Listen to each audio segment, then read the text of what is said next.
Guts and Grit Podcast, a podcast where we discuss overcoming the odds, resiliency, and never giving up. Join us each week as hosts John Melson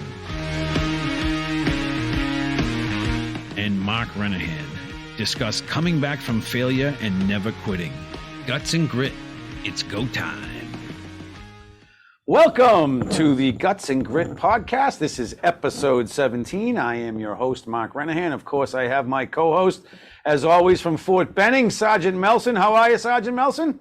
Doing all right, Mark. How you doing today? Well, we got a great show today. A gentleman that I've had the pleasure of interviewing before, but they do say behind every man is a good woman. So today he brought with him his wife, who I suspect may be behind all of his good work, but we won't say that.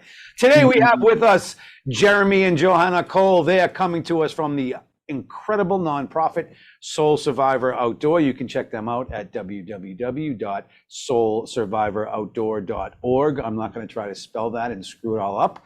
However, Jeremy and Johanna, welcome and thanks for joining us today. Thank you, Mark. We appreciate it. Yep. Well, maybe we like to jump right in and throw your feet into the fire. I know you are both veterans, so maybe you could both kind of give us a quick bio of yourselves. And of course, tell us how you met and brought you together at Soul Survivor. Go ahead. We met in 2012 at Fort Leonard Wood. I was an instructor at the NCOE Academy, and Jeremy was a AIT instructor for the 12 Bravo soldiers. And we met and hit it off, and we're 10 years into our marriage, 2 little girls. Mm-hmm. But I did 14 and a half-ish, 15 years. I had the girls, and I got out to be a mom. And Jeremy finished his career, retired at 24.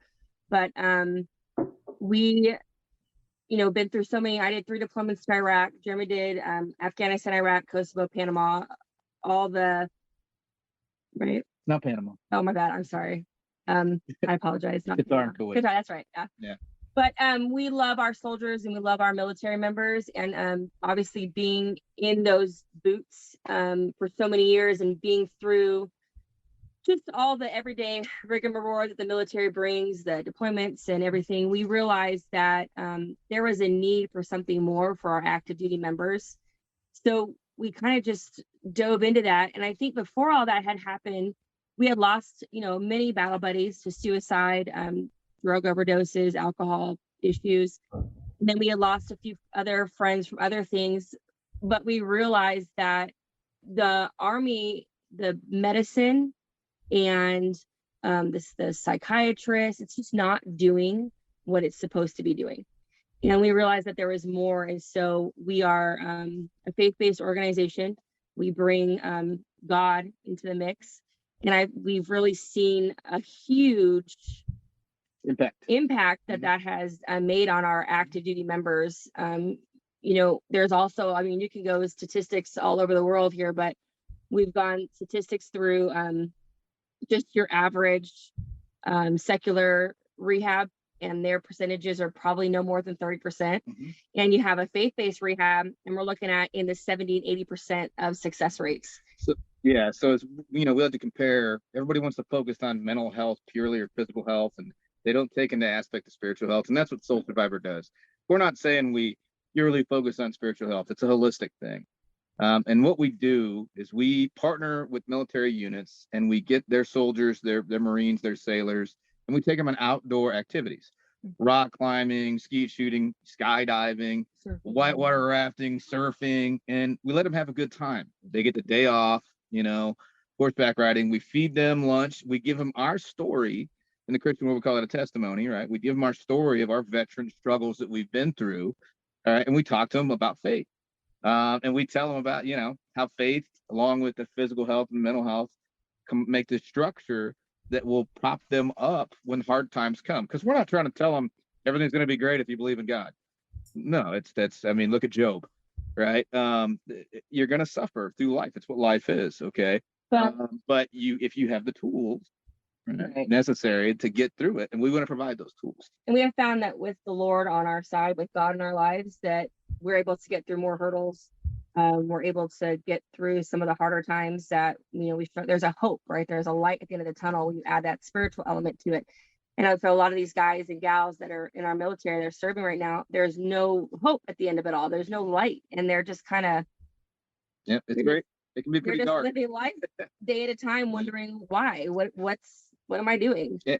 And Joe and I know, a lot of these barracks soldiers, Marines, sailors, they go to the barracks and their life is drink, play video games, sit in this dark little hole in the barracks. And barracks aren't all that, and it can be really depressing. And then when there's a traumatic event in their lives, they don't know how to deal with it and they don't know how to cope. Yep. And so they go back to the bottle, which in the end just kills them. Yeah.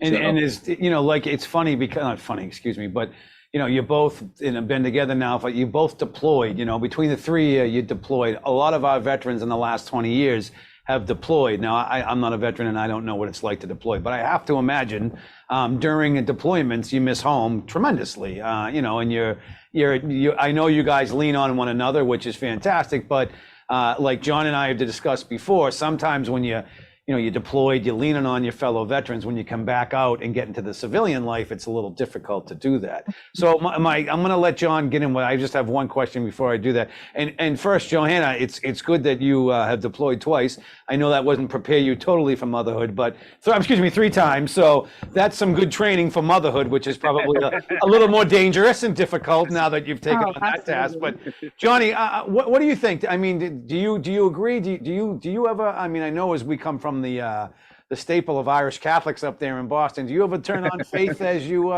been on your many deployments?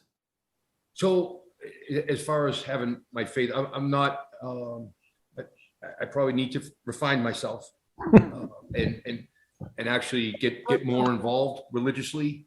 But I do believe in a higher power. I was raised Catholic, you know how it is back home, Mark.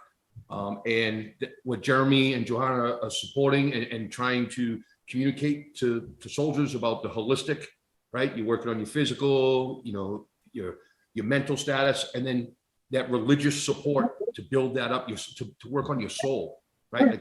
Like their program's called Soul Survivor, to realize we're Christians, we're Catholic, right? So we believe in Jesus Christ and his sacrifice that he made for all of us. So we believe in that. That's our belief system. But they're not pitching, from my understanding, they're not just pitching Jesus Christ. Like it's that holistic approach, like they mentioned, right? It's that religious, that soul, that deep inside you to, try and strengthen so you can become more resilient. You can train your body to be hard and to take a whooping, right? Take a physical pounding. You can train your mind to become more mentally tough.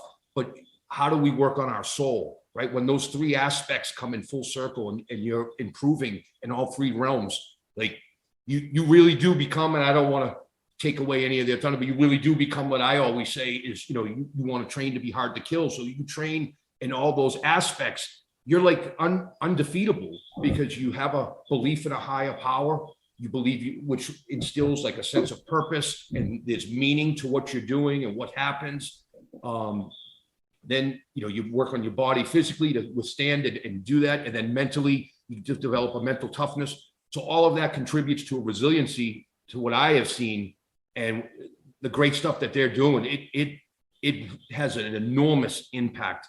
I follow Soul Survivor on my social media and I see all the different things. We've come across each other at Fort Bragg and at Fort Benning and seen the impact and the soldiers that they go out and they get involved with. They're very involved in the program and it's awesome.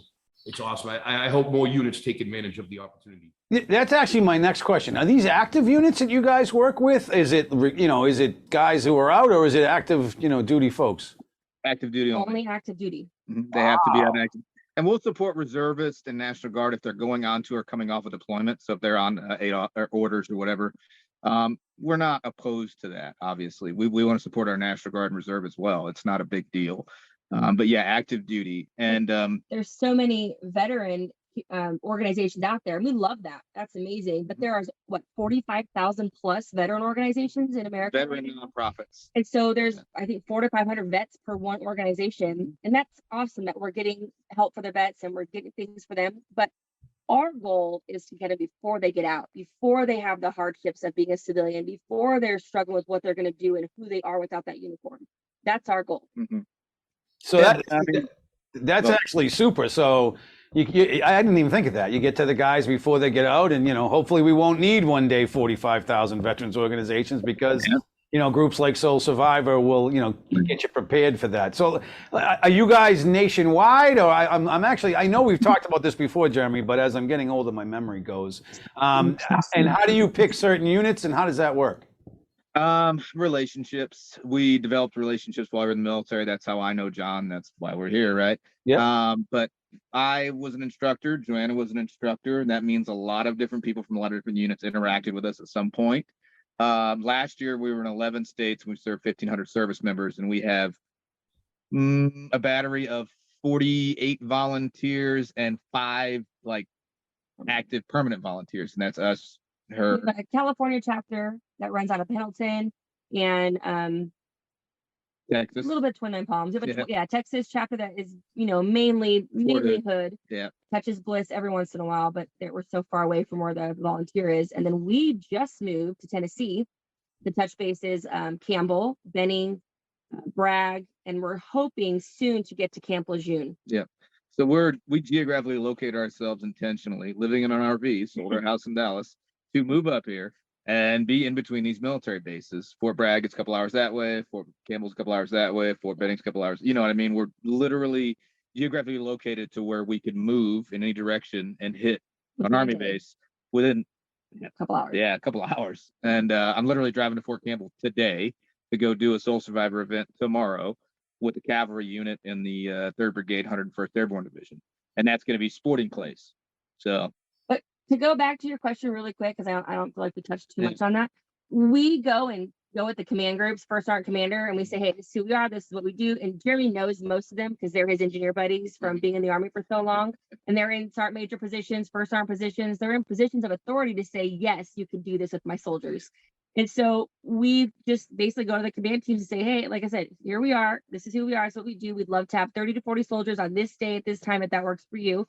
And usually the date works. If it doesn't, we left and right it a little bit. But that's how we've been able to do this, is we've made relationships with command teams. If there's a need, and there's need, cost. That's a 501c3 is a business in Alaska, right? Those there was for instance, there was a pop-up need in Alaska, and we had never done an overseas trip. Oconus. We know it's not overseas, it's over Canada, but a bunch of guys couldn't go home on leave because they couldn't afford plane tickets, because plane tickets right now are ginormous, and E1 through E4s don't get paid a lot. So a friend called me and I said, let's do this. And we grabbed our Soul Survivor kit and we headed up to Alaska, and we did 3 days, 2 days of rock climbing and 1 day of whitewater rafting. And it was awesome. Right. So we got to do that, and we're trying to spread to other places. But again, there's a lot of factors. The number of volunteers we have, money, of course, right? Everything we do, we pay a vendor to take our guys out. Skydiving, skeet shooting, whitewater rafting. We have to pay a climbing guide. But we've been blessed in that way too, where everybody we've used has given us significant discounts because they love what we do and they love our service members. So financially, it hasn't been horrible, but we're still, obviously, that's what makes things go and work.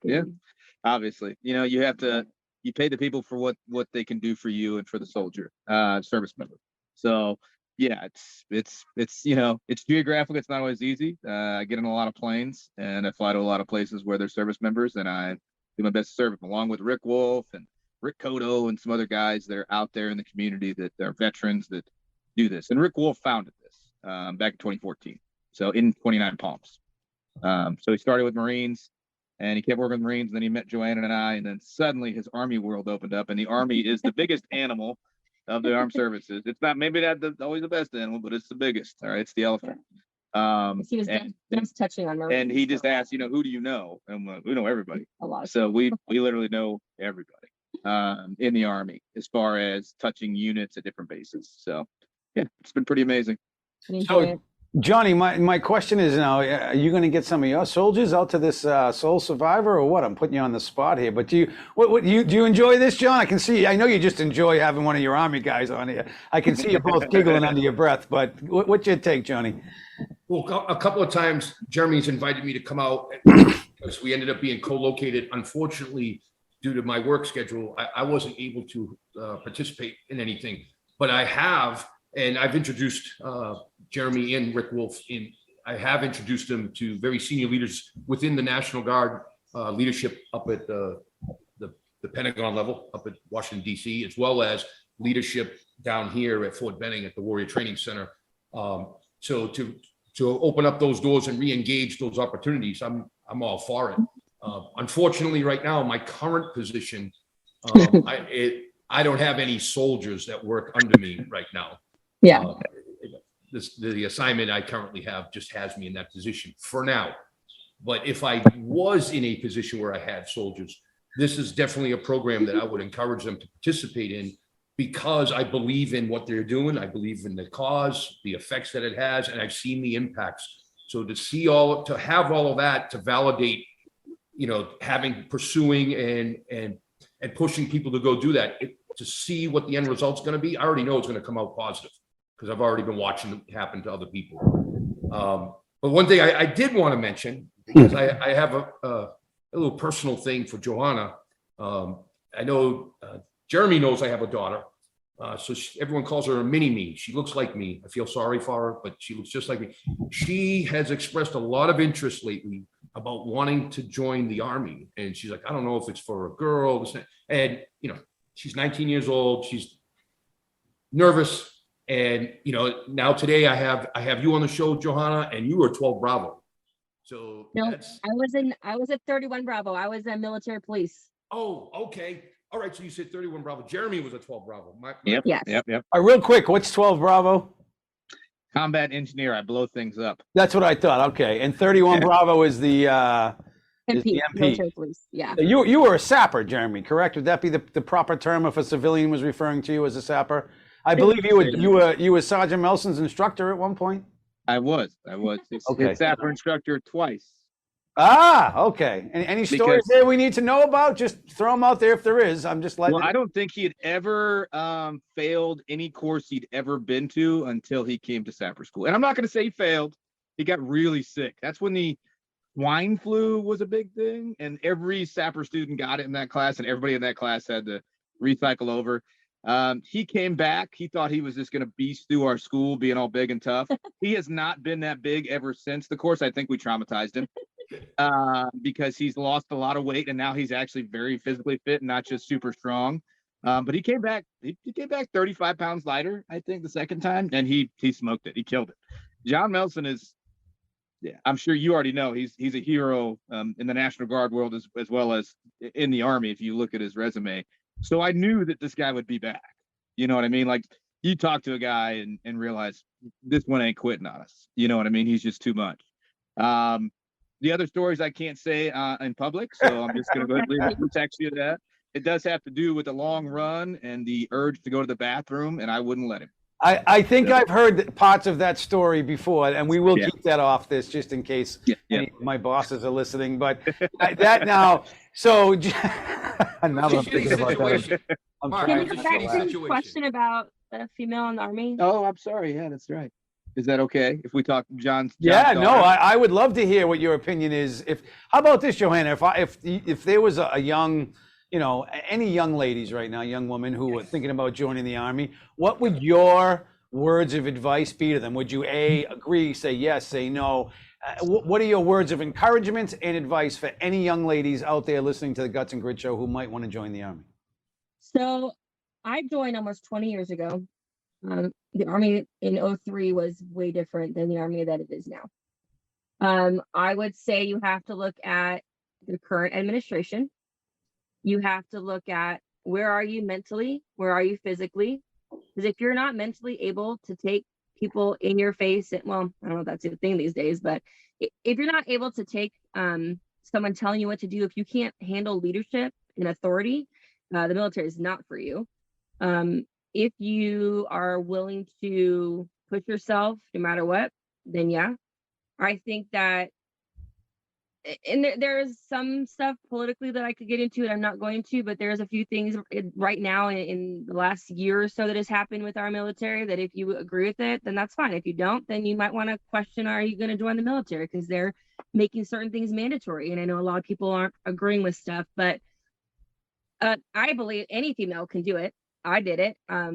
I loved it. Like I said, I got out because I thought it was the best thing for my kids. I had 2 little girls within 16 months, and I wasn't going to leave them. We were set to deploy, and Army deployments are a year long.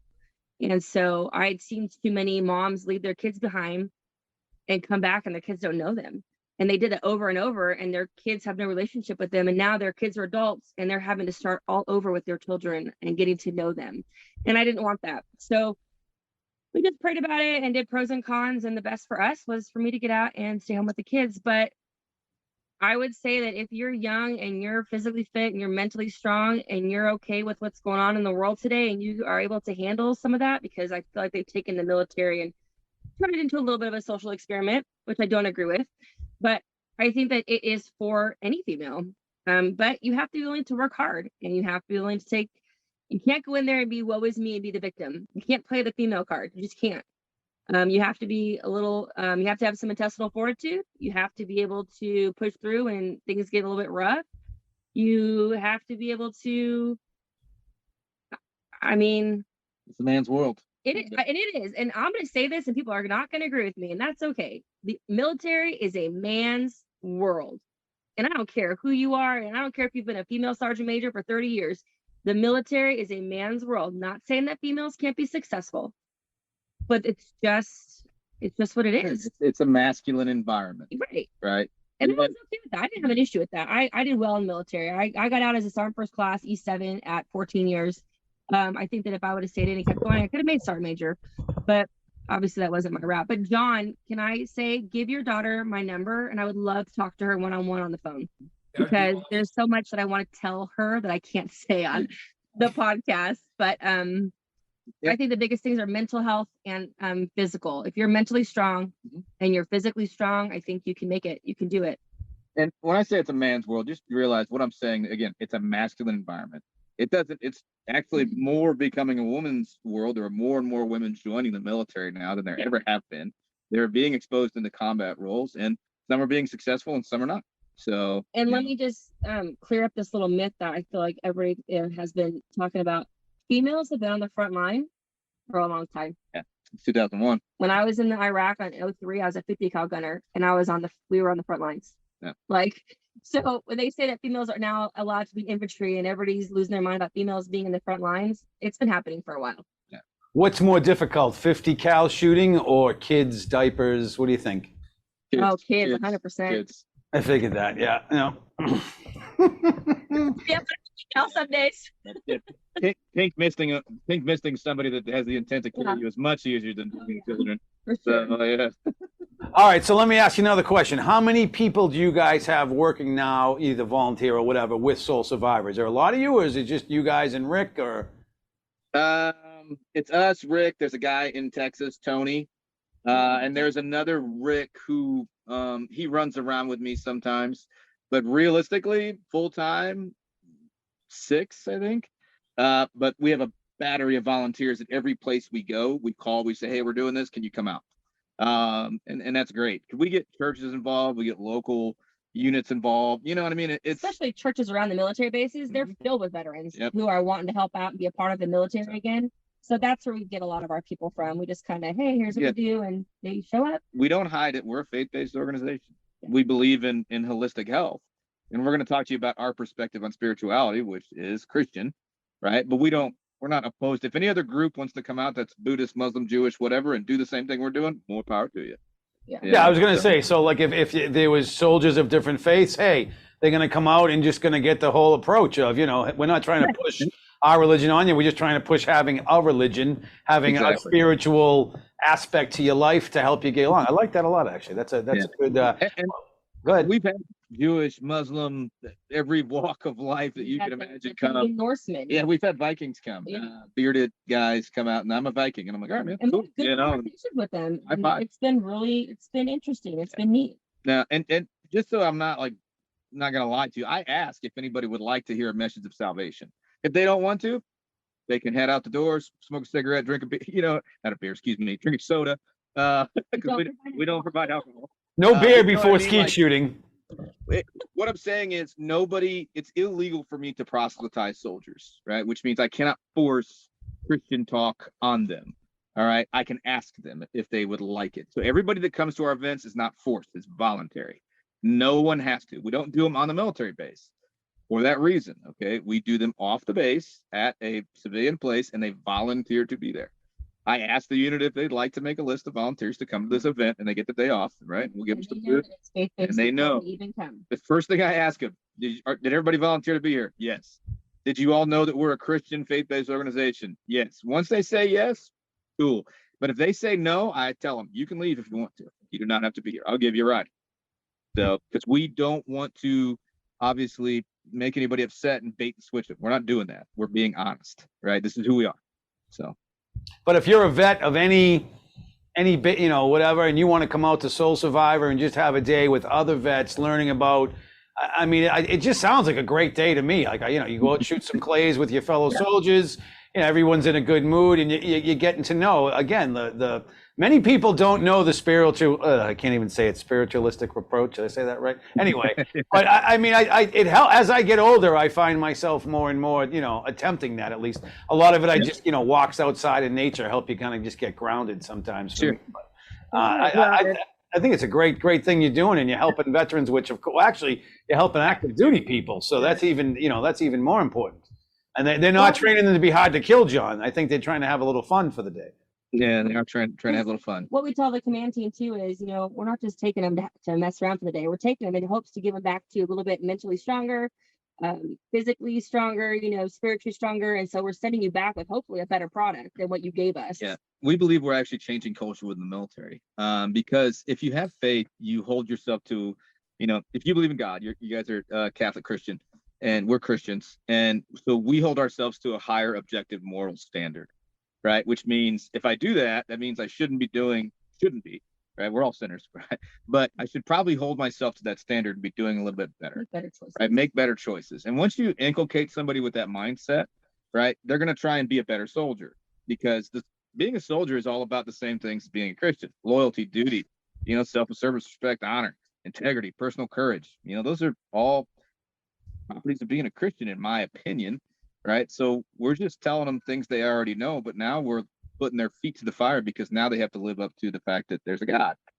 Right. And he's watching you. And I'm not saying he's sitting here going to throw lightning bolts at you, but you should live up to the standard, right, of God, Jesus. So that's what we're trying to let these people know, whether they believe in, Islam or Judaism or Buddhism.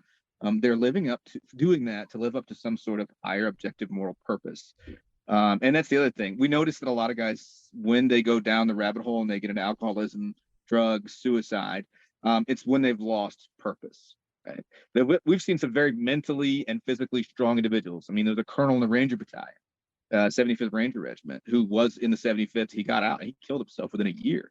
That's one of the strongest mental, physical human beings in the world. Still killed himself. Ranger Sapper guy, Major, former commander of Sapper Air Corps, killed himself. Why? I believe it's because there was a dark spot in their soul and they were missing purpose again. So how can we provide that? And it's not a suicide prevention program. We believe we are not life enabling. You talk about resiliency though, and it's part of what we do. Yeah. Another thing that I think that is neat that we do is when we have our group of soldiers there, or Marines or airmen, whoever we try to do it, and correct me if I'm wrong, so that it's just like lower enlisted, or it's just the NCOs, because we don't want the E1s, E2s. We don't want them to be timid all day because they got leadership breathing down their neck. We want that day to be a day where they can just take a load off, they can have fun. They don't have to worry about, Sergeant so-and-so wondering, what are you saying and what are you doing?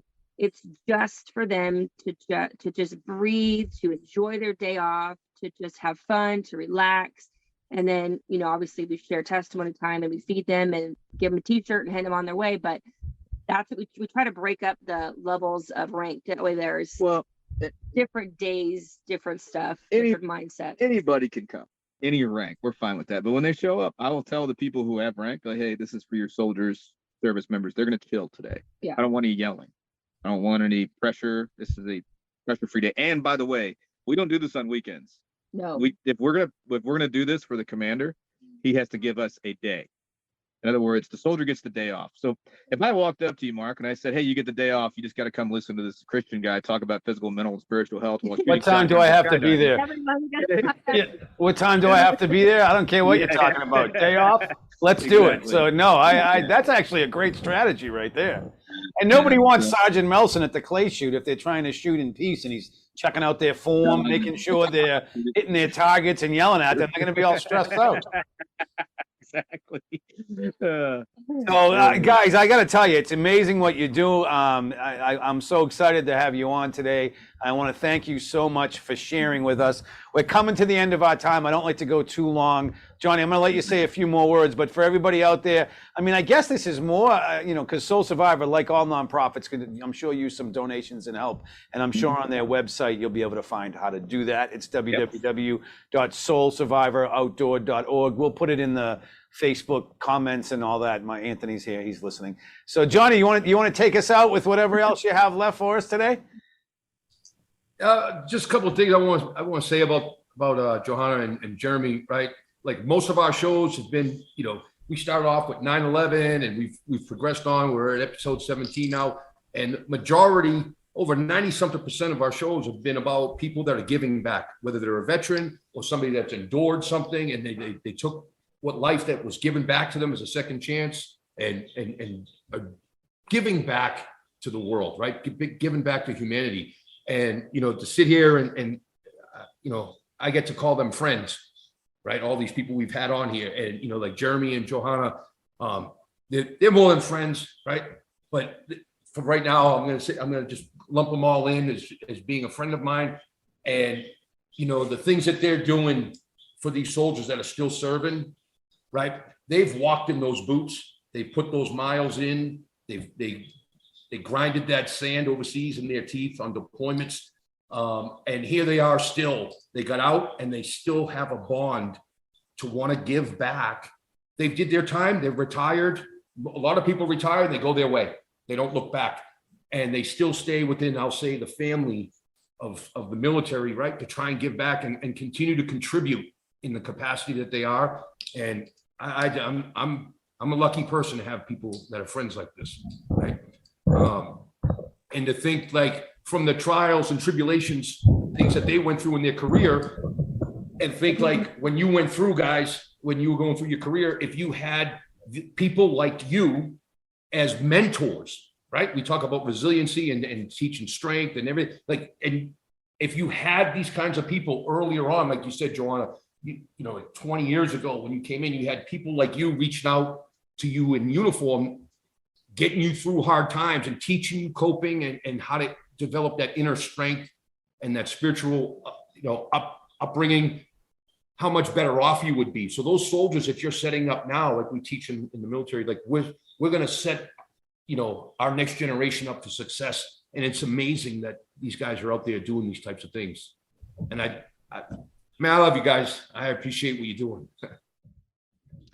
Awesome stuff. The feeling's mutual. We will always love you. So don't worry about that. How could we not? Look at you. You're beautiful. So, John, I think your daughter probably has a different hairstyle than you. I know that you said she looks just like you. She might have a little bit of a different hairstyle than you do. So, all right, everyone. Thank you for tuning in this week. Again, we had Jeremy and Johanna Cole on. They are with an incredible group called soulsurvivoroutdoor.org. They, of course, are both veterans. Thank you for your service, by the way, all three of you. But they continue to give back by working with active duty veterans and bringing a holistic approach. I think that might be a way to say it, but trying to give a little spiritual and, to be honest with you, I don't think they'll say this, but maybe a little fun and day off for some of the guys and girls out there. I know it's completely about that, but maybe a little bit to give the guys a little bit of a break. So, yeah. Jeremy and Johanna, thank you so much for tuning in. Thank you, Mark. Everybody follow us on Facebook, YouTube, and you can check us out on all of the podcast formats. Thank you all so much. Have a great week and see you next week on the Guts and Grit podcast. Thanks, Mark. Bye-bye, guys. Bye-bye. Guts and Grit. Like, subscribe, comment, share.